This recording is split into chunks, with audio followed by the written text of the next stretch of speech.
આજે ચેપ્ટર બીજું શું છે? ચેપ્ટર બીજું તો કે એક ચલ સુરેખ સમીકરણ. હવે એક ચલ સુરેખ સમીકરણનો મતલબ શું થાય?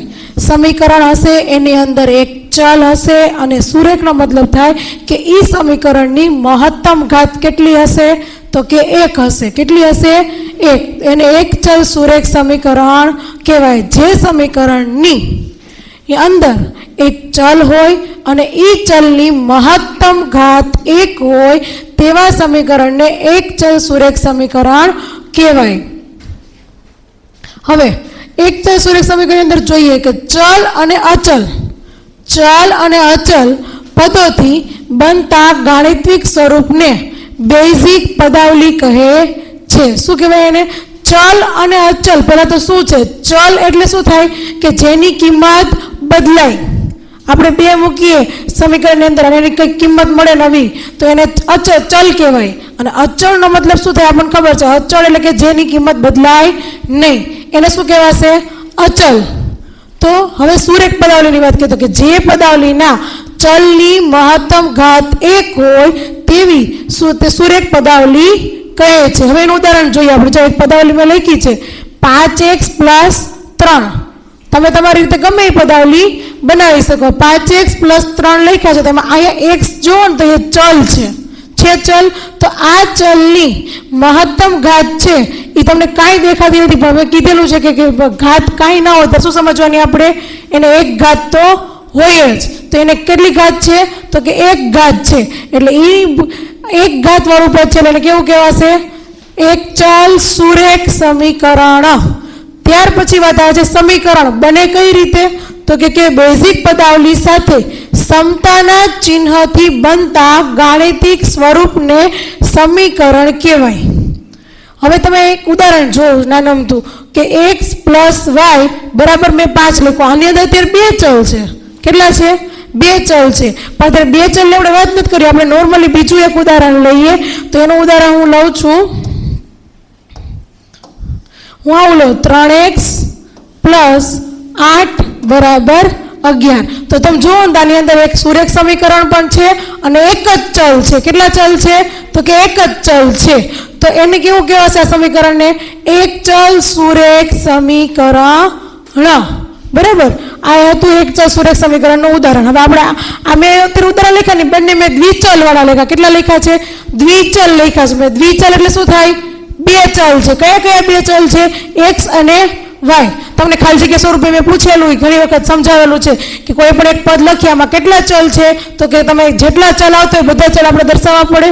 બરાબર. તો અત્યારે આપણે વાત કરવાની છે એક ચલ સુરેખ સમીકરણ. હવે છે એક ચલ સુરેખ સમીકરણ જે છે એની અંદર જે સમીકરણમાં માત્ર એક જ ચલ હોય અને એ ચલની મહત્તમ ઘાત એક હોય તેને એક ચલ સુરેખ સમીકરણ કહે છે. હવે જો મેં એનું ઉદાહરણ લખ્યું છે નીચે પાછું, ઓલું તો દ્વિચલ વાળું હતું ને, હવે જો અહીં ઉદાહરણ લખ્યું છે આપણે 5x - 3 = 15. તો આ શું બન્યું? એક જ ચલ આવ્યો અને એ ચલની મહત્તમ ઘાત કેટલી આવી? એક જ આવી. કેટલી આવી? એક જ. એટલા માટે એક ચલ સુરેખ સમીકરણ કહેવાનું. હવે સમીકરણ છે એનો ઉકેલ મળે. શું મળે આપણને? સમીકરણનો ઉકેલ મળે. હવે એ સમીકરણનો ઉકેલ કઈ રીતે મળે? તો એના માટે નિયમ છે. સમીકરણનો જે ઉકેલ કરવો હોય ને ત્યારે જો ચલવાળા પદ અને અચલવાળા પદને અલગ કરવાના. કેવા કરવાના? પદને અલગ.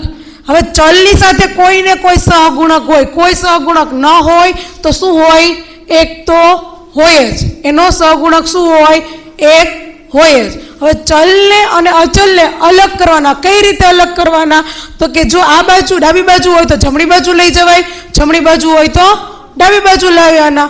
એટલે એક સરખા બની જાય તો એ સજાતીય પદ બન્યા કહેવાય. કેવા પદ બન્યા કહેવાય? એને સજાતીય પદ બન્યા કહેવાય. હવે એ સજાતીય પદ પ્લસ માઇનસ થાય. શું થાય? સજાતીય પદ પ્લસ માઇનસ થાય. તો જોઈશું આપણે હમણાં એનું ઉદાહરણ એ જોઈશું. હવે મેં એક ઉદાહરણ લીધું છે અત્યારે 2x + 5 બરાબર શું લખ્યું મેં? 13 લખ્યા હતા. હવે તમે જુઓ ને તો આ જે છે ને 2x આ ચલવાળું પદ કહેવાય. કેવું પદ કહેવાય? ચલવાળું પદ. આ પદ છે એ અચળ કહેવાય. આ પદ છે એ પણ કેવું કહેવાય? અચળ કહેવાય. કહેવાય ને કે 13 ની કિંમત 13 જ થવાની. 13 ની કિંમત ક્યારે 15 થાય નહીં. એ જ રીતે 5 ની કિંમત કેટલી રહેવાની છે? 5 જ રહેવાની છે. ક્યારેય બદલાય 5નું કોઈ દી સાંભળો 5 રૂપિયા લઈને જાય તો 10 રૂપિયા થઈ જેવું થાય ન થાય. તેવી રીતના 5ની કિંમત કેટલી રહેવાની છે? 5 જ રહેવાની છે. હવે મેં તમને નિયમ કીધા કે જ્યારે પ્લસ છે આ બાજુ પ્લસ હોય બરાબરની પહેલી બાજુ જાય તો એ કેવું થઈ જશે? માઇનસ. માઇનસ વાળું પદ હશે એ બરાબરની પહેલી બાજુ જશે તો એ કેવું થઈ જશે? પ્લસ. હવે કોઈ પદ અહીંયા ગુણાકારના સંબંધમાં હોય અને એ બરાબરની પહેલી બાજુ જશે એટલે કેવા સંબંધમાં આવી જશે? ભાગાકારના સંબંધમાં. અને ભાગાકારના સંબંધમાં કોઈ પદ આ બાજુ હોય ડાબી બાજુ અને જમણી બાજુ જાય તો એ કયા સંબંધમાં આવી જશે? ગુણાકારના સંબંધમાં આવી જશે. બરાબર. આ 4 વસ્તુ ખાસ સમીકરણ ઉકેલવામાં ધ્યાન રાખવાની છે. પ્લસ હશે એ કેવું થશે? માઇનસ. માઇનસ હશે એ કેવું થશે? પ્લસ. ગુણાકારમાં હશે એ કેવો સંબંધ થઈ જશે? એનો ભાગાકારનો સંબંધ. અને ભાગાકારનો સંબંધ હશે એ કેવો સંબંધ થશે? ગુણાકારનો સંબંધ થઈ જશે. હવે અહીંયા હતા પ્લસ હતા ને 5. હવે આ 5ને હું પહેલી બાજુ લઈ ગઈ જમણી બાજુ તો કેવા થઈ ગયા? માઇનસ થઈ ગયા. હવે 13માંથી આ 5 જાય વધ્યા કેટલા મારા? 8. હવે વધ્યું શું? અહીંયા 5 ને લઈ ગઈ તો આ બાજુ 2x વધ્યા ને આપણા. હવે આ જે 2x છે એમાં 2 અને x નો સંબંધ શું હતો? ગુણાકારનો. મેં પહેલા જ કીધું કે કોઈ પણ ચલની સાથે કોઈ સહગુણક આપેલો હોય તો એ ચલનો અને સહગુણકનો સંબંધ કેવો હોય? ગુણાકારનો સંબંધ હોય. તો આ ગુણાકારના સંબંધમાં હતું આ બાજુ ડાબી બાજુ એને બરાબરની પહેલી બાજુ લઈ ગઈ તો કયા સંબંધમાં આવ્યું? ભાગાકારના સંબંધમાં આવી ગયું એ પદ. ભાગાકાર એટલે કે છેદમાં. ક્યાં મૂકવાનું? એને છેદમાં મૂકવાનું. હવે છેદ ઉડતા હોય તો ઉડાડવાના, ના ઉડતા હોય તો એમને એમ મૂકી દેવાના. હવે આનો જે છેદ છે એ ઉડે છે. 8 ના છેદમાં 2 છે તો 2 ચોક 8 થાય ને આપણા? થાય. તો મેં અહીંથી 4 ગુણ્યા જે 2 હશે ને એટલે આ 2 મેં ઉડાડી દીધા એટલે પછી મારે છેલ્લે વધ્યું શું? 4 વધ્યા. તો મને x ની કિંમત શું મળી? 4 મળી. આને શું કહેવાશે? સમીકરણનો ઉકેલ. શું કહેવાશે? સમીકરણનો ઉકેલ. હવે આપણે હજી એક ઉદાહરણ જોઈએ. મેં એક રકમ લખીને રાખેલી છે, દેખાય છે? હવે તમે આની અંદર જુઓ ને તો 3x ના છેદમાં શું છે? 5 છે. માઇનસ 5x માઇનસ 3 છેદમાં 6. હવે અહીંયા જો મેં કાઉન્સ કર્યો હોત ને વચ્ચે, જો અહીંયા કાઉન્સ તો અંદરની નિશાની કેવી થાત? ફરત. કોઈ પણ કાઉન્સની આગળ માઇનસ આપ્યું હોય તો કાઉન્સના અંદરના બધા જ પદની નિશાની શું થઈ જાય? બદલી જાય. પ્લસ હોય તો ન બદલે, માઇનસ હોય તો બદલી જાય. બરાબર. અંદરના બધા જ પદ પ્લસ હોય તો માઇનસ થાય, માઇનસ હોય તો પ્લસ થશે. હવે અહીંયા જોઈએ આપણે તો પહેલું પદ શું કરશો? હવે અહીંયા જોઈએ ને તો આ સજાતીય પદ મારે ભેગા કરવા છે. 5x ને 3x ને બેને ભેગા કરવા છે પણ બેયના છેદ કેવા છે? અલગ છે. કેવા છે? અલગ છે. હવે એ બંનેને મારે ભેગા કરવા તો પહેલા શું લેવું પડશે? લસા. શું લેવું પડશે? લસા લેવો પડશે. હવે 5 અને 6 એનો લસા લઈએ. જો કદાચ તમને લેતા આવડે તોય ભલે, નો લેતા આવડે તોય બીજી ટ્રીક સમજાવીશું. અહીંયા 2 વડે 4 5 એમને 2 તેરી 6. હવે અહીંયા 3 વડે ચાલશે ને? અહીંયા 1 થઈ ગયો. હવે 5 5 એકા 5. તો આનો લસા શું મેળવો? 2 ગુણ્યા 3 ગુણ્યા 5 એટલે લસા મેળવો મને કેટલો મળશે? લસા કેટલો મળશે આપણને? 30 મળશે ને?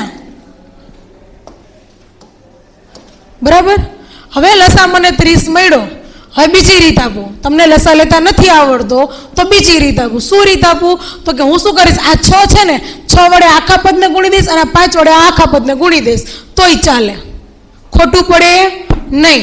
હું એ વસ્તુ કરીએ. જો 3x છેદમાં અહીંયા 5 છે ને, આખા પદને કેટલા વડે મેં ગુણવાનું તમને કીધું? 6 વડે. હવે તમે જુઓ 6 પંચા નીચે તમારા 30 થઈ ગયા. થઈ ગયા તમારા 30.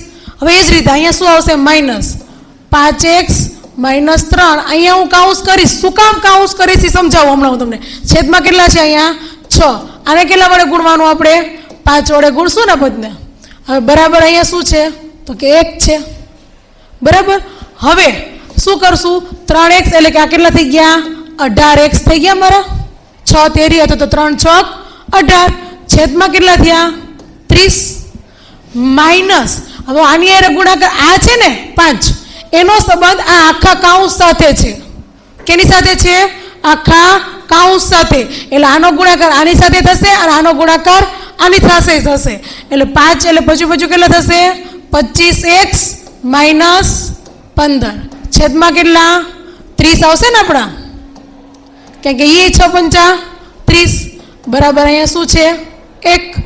હવે તમે જુઓ તો આ બંને કેવા થઈ ગયા? સજાતીય અલગ થઈ ગયા, છેદ સરખા થઈ ગયા બંનેના. છેદ સરખા થઈ ગયા તો પ્લસ માઇનસ થાય.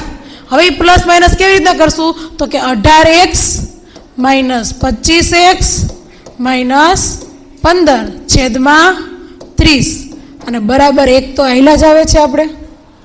હવે 25 માંથી 18 જાય એટલે માઇનસ કેવા આવશે, 7x વધશે ને, માઇનસ 15 હજી અહીંયા છે ને એઝ ઇટ ઇઝ એમને, અને છેદમાં હજી શું છે તો કે 30 છે, બરાબર શું છે 1.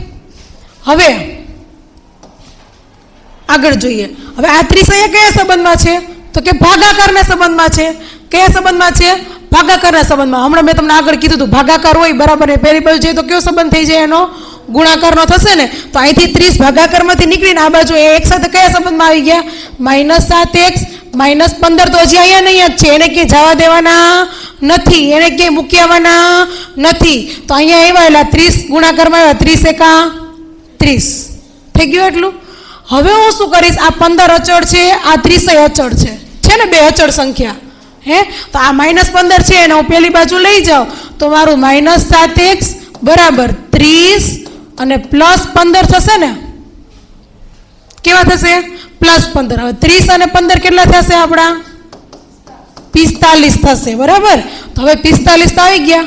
હવે શું કરવાનું તો કે x સાથે 7 છે કયા સંબંધમાં છે, ગુણાકારના સંબંધમાં છે ને. તો આ -7 ને આખે આખા ઉચકી અને 45 ની નીચે કયા સંબંધમાં જવા દઈશું, ભાગાકારના સંબંધમાં જવા દઈશ ને.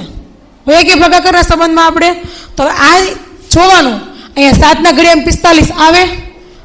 જો આવતું હોય કે છેદ ઉડતા હોય તો ઉડાડવાના, છેદ ન ઉડતા હોય તો શું કરવાનું, આમ નામ મૂકી દેવાનું. તો આપણને x ની કિંમત ઉકેલ મળી ગયો. x ની કિંમત શું મળી, 45 ના છેદમાં -7.